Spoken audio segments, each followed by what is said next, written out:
Tokyo's crowded neon heart hides many forgotten corners, alleys, and districts that time has abandoned. Among them is a shopping street, long dead, its shutters rusted shut, its signboards faded into meaningless stains.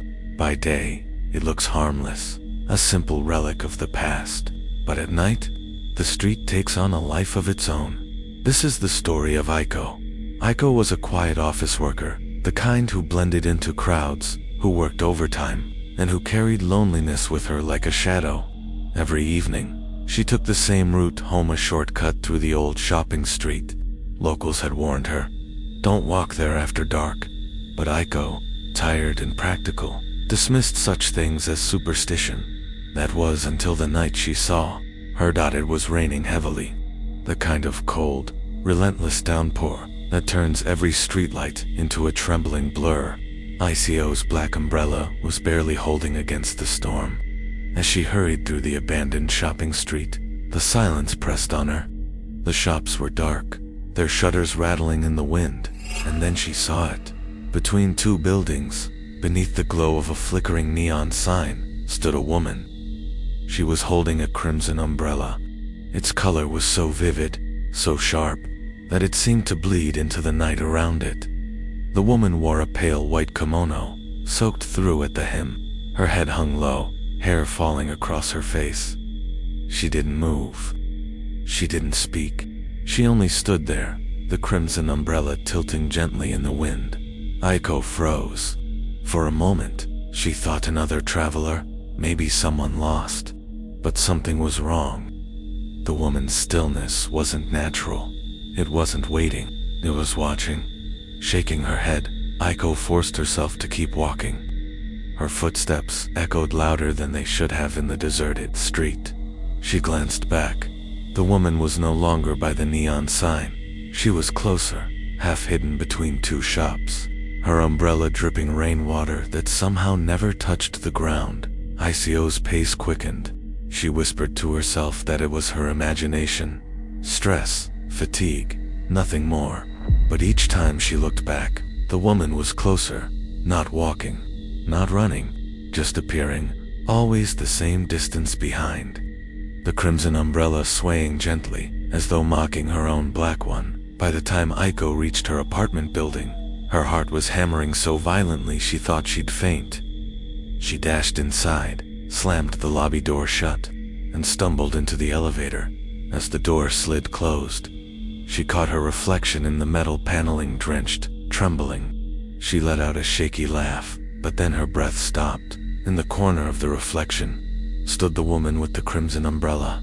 Inside the elevator, Aiko spun around. Nothing. Empty. When she looked back at the reflection, so was the woman. The elevator dinged. Her floor? She ran, barely able to unlock her door with shaking hands, and collapsed inside her apartment. That night, she didn't sleep. Every time she closed her eyes, she heard the drip, drip, drip of rainwater inside her room, and in the darkness, she swore she saw the faint outline of a red umbrella opening in the corner. The next day at work, her exhaustion showed. Aiko told her story to a colleague, trying to laugh it off. But the woman's face went pale. "You saw her?" the colleague whispered. Aiko blinked. "You know about it?" Her colleague leaned in, voice barely audible. "There's a story. They call her the Umbrella Woman. Long ago, a young bride was caught in a storm in that very shopping street. They say she was attacked, left unalive in the rain, clutching her red umbrella. Ever since, people who see her at night don't last long. They're found in their homes, motionless, sometimes with water pooling on the floor, as if it had rained inside. The last thing they always mention is seeing her reflection." Ico's stomach twisted. She wanted to dismiss it, to say it was ridiculous. But the memory of that reflection in the elevator, it was too real that night. She swore she would not walk the shopping street again, but fate had other plans. Overtime dragged late.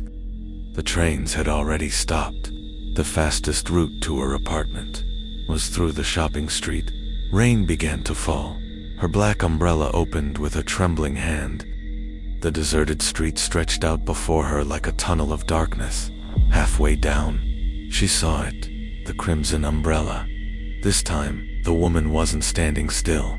She was walking, slowly, deliberately, her white kimono trailing through puddles that left no ripples. Her head tilted upward, revealing her face at last. ICO's scream stuck in her throat. The woman's eyes were hollow, pits of dripping black. Her mouth curved into an inhuman smile, wide, stretching too far. Aiko ran. Her shoes splashed, her breath tore at her chest.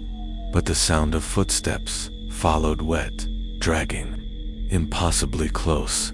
She reached her apartment, slamming the door behind her. She turned every light on, shaking uncontrollably. She told herself she was safe.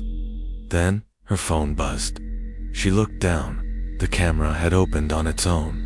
The screen showed her living room, her couch, her table, and in the corner, the Crimson Umbrella was slowly opening. The next morning, neighbors reported water leaking from ICO's apartment. When management opened the door, they found the place drenched, as if a storm had raged inside. Her umbrella lay on the floor, black, broken dot, and on the window pane, traced in rainwater, were words written backward visible only in reflection. She chose you.